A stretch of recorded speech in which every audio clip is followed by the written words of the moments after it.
अस्सलामुअलैकुम YouTube family, कैसे हो आप सब। उम्मीद करती हूँ कि आप सब खैरियत से होंगे, खुश होंगे और हम भी बिल्कुल ठीक है अल्हम्दुलिल्लाह। इस वक्त जो नए हैं मेरे चैनल पे उनको वार्मली वेलकम।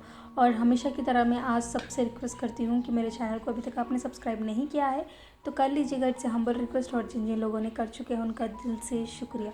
तो बस घर का राशन ख़त्म हो गया था और एवरी मंथ ये काम मेरे सर पे होता ही होता है। तो बस मैं ऊपर से ही इसका जो ऊपर का लिड होता है, कैप का ढक्कन, उसे मैं अच्छे से टाइट लगा देती हूँ। उसके बाद ना उसे ऊपर से ही मैं धो लेती हूँ ताकि वो किचन का जो टेम्परेचर हाई होता है ना, तो ह्यूमिडिटी की वजह से ऊपर थोड़ा स्टिकी सा हो जाता है। तो फिर वो जब पकड़ते हैं ना तो फिर हमें हाथ को भी चिपचिपा सा लगता है।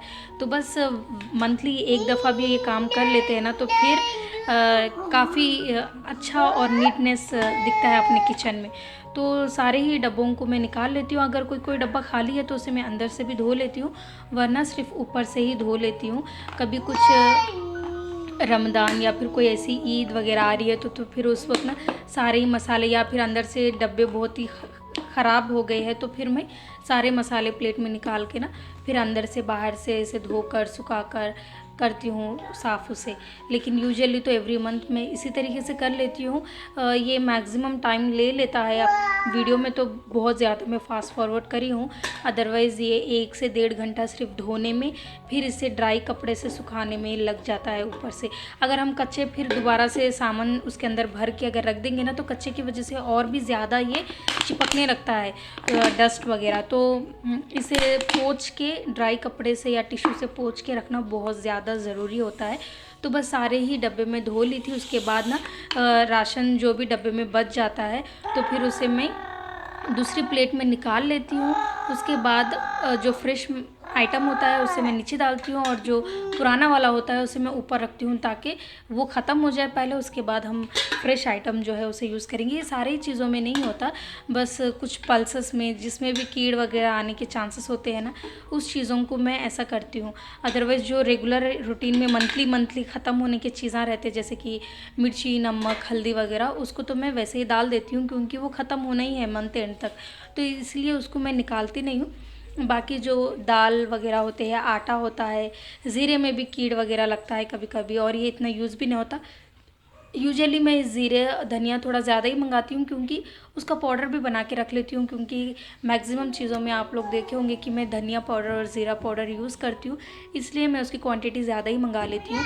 बस यही चीज़ें हैं जो एवरी मंथ आते रहती है।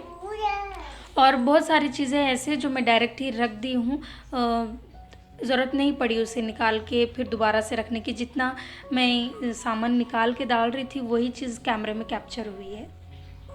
और ये देखिए जो आपको डब्बे दिख रहे हैं मेरे पास एक ही लेवल के रेड कलर और येलो कैप के, रेड कैप के। तो ये ना मैं शॉप से ख़रीदी नहीं हूँ। जो जिंजर गार्लिक का पेस्ट आता है ना उसके बॉक्सेस है ये 1 kg के।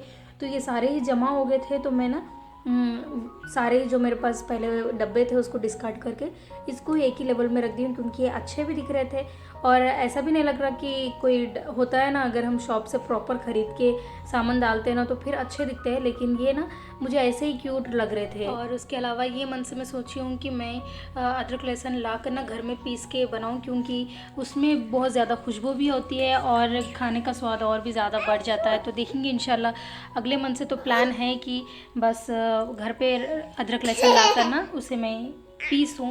तो देखिए जो भी एक्सेस है ना उसके लिए मैं एक अलग से बड़ा बॉक्स रखी हूँ, तो सारी चीज़ें उसमें रख लेती हूँ। और ये मटर था जो ड्राई मटर, जिसे पहले भिगाना पड़ता है उसके बाद बनाना पड़ता है, और ये सारे ही अरेंज हो गया है अल्हम्दुलिल्लाह।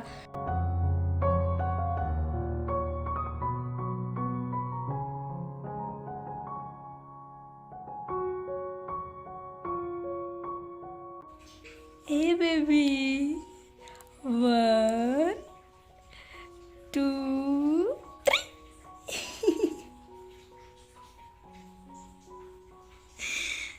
1 2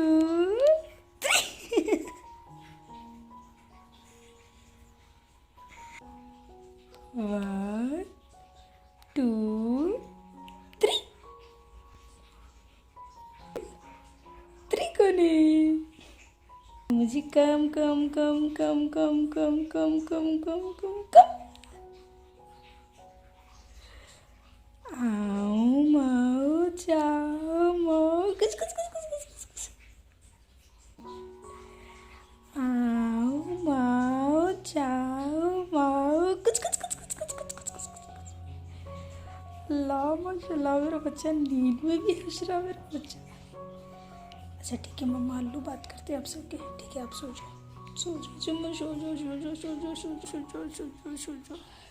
अच्छा तो गाइज़ मैं दोबारा से आ गई हूँ किचन में शाम के खाने की तैयारी करने के लिए। तो आप लोग गेस कीजिएगा कि मैं आज क्या बना रही हूँ। तो गेस कीजिए तब तक हम बना लेते हैं चाय, क्योंकि मेरे को ना बहुत ही ज़्यादा सर में दर्द हो रहा है। तो पहले मैं चाय पी लेती हूँ, उसके बाद मैं करती हूँ काम। और आजकल ना मुझे क्या भूत सवार हुआ पता नहीं, चाय में आजकल तश्तरी में डाल के पी रही हूँ। अच्छा तो अब तो आप लोगों को अंदाज़ा हो गया होगा कि मैं बना रही क्या हूँ, क्योंकि प्याज तो जब भी तली जाती है तब बनती है बिरयानी। तो देखिए वॉइस ओवर कर रही थी और बीच में ना फ़ोन आ गया था, तो बस ऐसे ही हो जाता है, कभी कभी काम रुक भी जाता है और फ़ोन रिसीव करना भी ज़रूरी हो जाता है। और उसके अलावा जब भी मैं वॉइस ओवर करने बैठती हूँ ना, अगर कौन हुशार रहे तो नॉन स्टॉप उन्हें बोलना ही होता रहता है। जैसे कि आप लोग सुन रहे हैं पीछे से आवाज़ इनकी बैकग्राउंड म्यूज़िक। ये देखिए प्याज मैं तल रही हूँ, ऑलमोस्ट डन हो गई है प्याज, बस ब्राउन ब्राउन ही रखना है और उसके दौरान ही हमें इसे निकाल लेना है। और जब तक हमारी प्याज तल रही थी ना, तो मैं टमाटर कोतमीर पुदीना वगैरह भी तोड़ ली थी।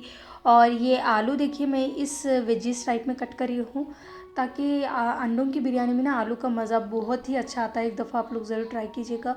और बच्चे जब होते हैं ना, तो फिर बच्चे भी बहुत शौक से खा लेते हैं आलू। और ये अंडे जो मैं बॉईल करने के लिए रखी थी बॉईल हो गए हैं, और इसके ऊपर मैं हल्का सा नमक मिर्च हल्दी और गरम मसाला डाली हूँ। और इस तरीके से हम इसे शेक कर लेंगे ताकि अच्छे से अंडों पे ये सारा ही मसाला कोट हो जाए। उसके बाद ना अंडों पे बीच में हम इस तरीके से कट लगा लेंगे ताकि मसाले अच्छे से अंदर तक चले जाए। और बस इसे हम फ्राई कर लेंगे तेल में। तेल थोड़ा रेड रेड हो जाएगा, आपका कोई मसला नहीं है। अगर आप चाहो तो इस ऑयल को चेंज कर सकते हो, लेकिन दूसरी रेसिपी में यूज़ करने से बेहतर है कि मैं इस बिरयानी में यूज़ कर लूँ, इसलिए मैं इसी में यूज़ कर ली हूँ। आप लोग भी ऐसे ही कर लीजिएगा। तो देखिए जैसे ही अंडे हम निकाल लेते हैं एकदम गोल, तो अंडे हल्के से ब्राउन होते ही ना हम निकाल लेंगे। और उसके बाद थोड़ा सा तेल में निकाल ली हूँ ताकि बिरयानी में बीच में यूज़ करेंगे। और जो ऑनियन हम बचा कर रख लिए थे, उस ऑनियन को हम इस वक्त यूज़ कर लेंगे। ये तकरीबन 2 ऑनियन है मीडियम साइज़ के, ये हल्का सा ब्राउन होते हैं, उसी वक्त हम इसमें डालेंगे जिंजर और गार्लिक का पेस्ट। उसके बाद इसे भी अच्छे से भून लेंगे। और आप लोगों को तो पता है बिरयानी में थोड़ा अदरक लहसुन का पेस्ट अच्छी क्वांटिटी में जाता है, तो यहाँ पे 2-3 टेबलस्पून अच्छा भर के डाल दीजिएगा। उसके बाद में ये टमाटर ले ली हूँ, तकरीबन 5 से 6 टमाटर ले ली हूँ। थोड़े मीडियम साइज़ के थे, ये बड़े साइज़ के हो तो आप 3 से 4 ले लीजिएगा। फिर उसके बाद टमाटर डालने के बाद मैं इसमें सारे ही मसाले डाल दी हूँ, मिर्ची नमक हल्दी ज़ीरा पाउडर धनिया पाउडर, ये सारे ही डाल दी हूँ। और साथ में ये आलू भी डाल दी हूँ। जाहिर सी बात है आलू पूरी तरीके से कुक नहीं हुआ था, बस उसके ऊपर का लेयर ना थोड़ा क्रिस्पी हो गया था, उसी वक्त मैं आलू निकाल ली थी और इसे कुक करना है। उसके बाद इसमें मैं ये डाल दी थोड़ा सा कोतमीर और पुदीना हैंडफुल, और ये डाल दी हूँ अंडे। तो गाइज़ आप लोग मुझे एक बात बताइएगा कि मैं इस दौरान में बिरयानी में क्या डालना भूल गई थी। पता नहीं क्यों मैं भूल गई थी डालना, लेकिन अल्लाह का शुक्र है कि मैं फ्रिज में कुछ रखने के लिए गई थी, उस वक्त मुझे याद आ गया तो मैं दोबारा से डाल दी। वरना ये रेसिपी ना तो मेरी ऐसे ही ज़ाया हो जाती है, आप लोग से शेयर भी ना करती, क्योंकि जब मेरी रेसिपी 100% होती है उसी वक्त मैं शेयर करती हूँ। तो देखिए मैं दही डालना भूल गई थी, तो जिस वक्त हम टमाटर और कोतमीर पुदीना डाल दिए थे ना, उसके बाद ही हमें दही भी डालना था, लेकिन पता नहीं क्यों मैं दही डालना भूल गई थी। लेकिन खैर फिर दोबारा से मैं दही डाल के ना उसे पका ली हूँ। तो आप देखिएगा कितना मज़ेदार और लगने में ही कितना अच्छा लग रहा है। और बस जब चावल वगैरह बन गए थे मेरे, तो ऊपर से सारे ही होल स्पाइसेस आ गए थे, तो मैं उसे निकाल ली थी, क्योंकि जब वो बीच में आते हैं ना तो फिर मुंह का सारा ही मज़ा ख़राब हो जाता है। मैं तो बहरहाल देख के निकाल लेती हूँ, लेकिन मेरे हस्बैंड ना बहुत ही ज़्यादा गुस्से में आ जाते हैं जब उन्हें इस तरीके से कुछ भी बीच में आ जाता है होल स्पाइसेस। तो देखिए मेरी ग्रेवी भी रेडी हो गई है और चावल भी रेडी हो गया था। तो फिर मैं नीचे का लेयर ये मसालों का डाल दी हूँ। फिर उसके बाद ये डाल दी हूँ चावल, इसके ऊपर थोड़े से जो हम फ्राई करके रखे थे ऑनियंस वो डाली हूँ। और हाँ, जब मसाला बना रहे थे हम उस वक्त भी मैं ऑनियन डाल दी हूँ, वो बिल्कुल लास्ट में डालना है आपको, क्योंकि लास्ट में डालेंगे ना तो ऑनियंस अच्छे से क्रिस्पी क्रिस्पी रहेंगे और मज़े के लगेंगे सारी ही बिरयानी रेडी होने के बाद। तो लास्ट स्टेप आपका प्याज का है, जो ड्राई प्याज हम बनाकर रख लिए थे फ्राई करके, वो प्याज को डालना है। लेकिन मैं प्याज डालना भूल गई थी, इसलिए लास्ट इंग्रेडिएंट दही का गया है। आप लोग लास्ट इंग्रेडिएंट ना ऑनियन का रखिएगा। बस सारे ही लेयरिंग हो गया है। ऊपर से थोड़ा फूड कलर भी मैं डाल ली हूँ। और देखिए नीचे तवा रख के ना ऊपर से हम दम देंगे, क्योंकि सारी ही हमारी ग्रेवी भी रेडी है और चावल भी रेडी है, बस दम ही लगाना है। तो देखिए कितने खिले खिले से चावल भी बने हैं। और अखनी आप ज़्यादा रखिएगा, टमाटर की क्वांटिटी, प्याज की क्वांटिटी दिल खोल के बनाइएगा, तो तभी आपको अंडों की बिरयानी का मज़ा आएगा। यूजुअली ऐसा होता है ना कि अंडों की बिरयानी में ना ज़्यादा अखनी नहीं होती, इस वजह से बिल्कुल रूखे रूखे से लगते हैं चावल। लेकिन ये देखिए आप, इसमें सिर्फ गोश्त की कमी है, बिल्कुल वैसे ही बना है। लाइक गोश्त की कमी इन द सेंस, जैसा हमारे गोश्त की बिरयानी में अखनी होती है ना, बिल्कुल वैसे ही अंडों की बिरयानी में भी अखनी होती है। तो आप टमाटर का, प्याज का क्वांटिटी थोड़ा ज़्यादा रखिएगा, तो इंशाल्लाह आपका जो अंडों की बिरयानी है, आई एम श्योर इसी तरीके से बहुत ही मज़ेदार बनेगी। तो गाइज़ बस इसी के साथ मुझे दीजिए इजाज़त। इंशाल्लाह मैं मिलूंगी अगले वीडियो पे, ज़िंदगी रहेगी। तो तब तक के लिए अपना खूब सारा ख्याल रखिएगा, दुआ में याद रखिएगा। चैनल को अभी तक आपने सब्सक्राइब नहीं किया है तो कर लीजिएगा। टेक केयर, अल्लाह हाफिज़।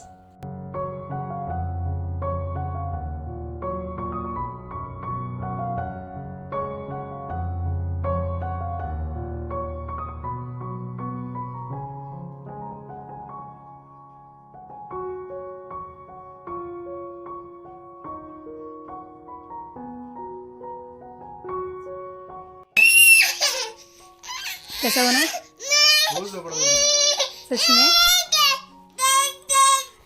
बहुत जबरदस्त। Thank you.